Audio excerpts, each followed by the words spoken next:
अप्रत्याशित और ऐतिहासिक जीत है। जिस तरीके से लगातार तीसरी बार भारतीय जनता पार्टी, मेरे नेता, हमारे देश के प्रधानमंत्री आदरणीय नरेंद्र मोदी जी के नेतृत्व में जिस तरीके से तीसरी बार हरियाणा में ये जीत हुई है, ये अपने में एक बहुत बड़ी ऐतिहासिक जीत है, जिसका श्रेय मेरे प्रधानमंत्री जी के नेतृत्व को जाता है, आदरणीय गृह मंत्री अमित शाह जी की नीतियों को जाता है, आदरणीय जेपी नड्डा जी की संगठन क्षमता को जाता है।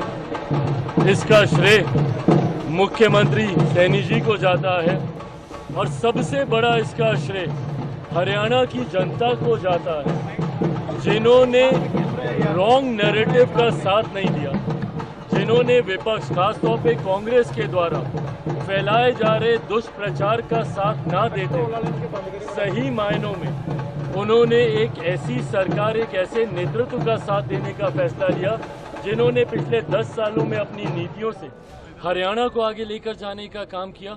और ये विश्वास एक सहयोगी साथी होने के नाते एनडीए की तरफ से मैं दिलाता हूं कि अगले 5 सालों में भारतीय जनता पार्टी के नेतृत्व वाली ये सरकार हरियाणा के लोगों की उम्मीदों पर 100% खरा उतरेगी, ये वादा करता हूं। झारखंड महाराष्ट्र में भी असर पड़ेगा इन चुनाव का? बिल्कुल पड़ेगा, और झारखंड और महाराष्ट्र में ही नहीं, जिस तरीके से प्रधानमंत्री जी के नेतृत्व में देश भर में विश्वास जताए, ये अपने में कोई सामान्य परिस्थिति नहीं है कि तीसरी बार देश में प्रधानमंत्री जी के नेतृत्व में एनडीए की सरकार बन रही है। इससे पूर्व में 60 के दशक में ही हम लोगों ने देखा था और उस वक्त परिस्थितियां इतनी विपरीत नहीं थी, पर उसके बावजूद एनडीए को इतना बड़ा बहुमत लोकसभा के चुनाव में मिला। ये प्रधानमंत्री जी के प्रति देश की जनता का विश्वास है। उसी विश्वास को हरियाणा में दोहराया गया, जहां पे तमाम राजनीतिक पंडितों के द्वारा एक तरफा ये पहले से ही कह दिया गया था कि शायद कांग्रेस की ही सरकार बनने जा रही है, पर उसके बावजूद एनडीए भाजपा की जिस तरीके से हरियाणा में सरकार बनी, यही परिणाम आप झारखंड में भी देखेंगे। 23 तारीख को शायद झारखंड में रिजल्ट आ रहे हैं, 23 नवंबर को आप वहाँ पर भी देखेंगे, महाराष्ट्र में भी देखेंगे, उसके बाद दिल्ली, और अगले साल इस समय बिहार में भी चुनाव हो रहे होंगे, उसमें भी एनडीए की जीत सुनिश्चित है, कहीं कोई संदेह नहीं।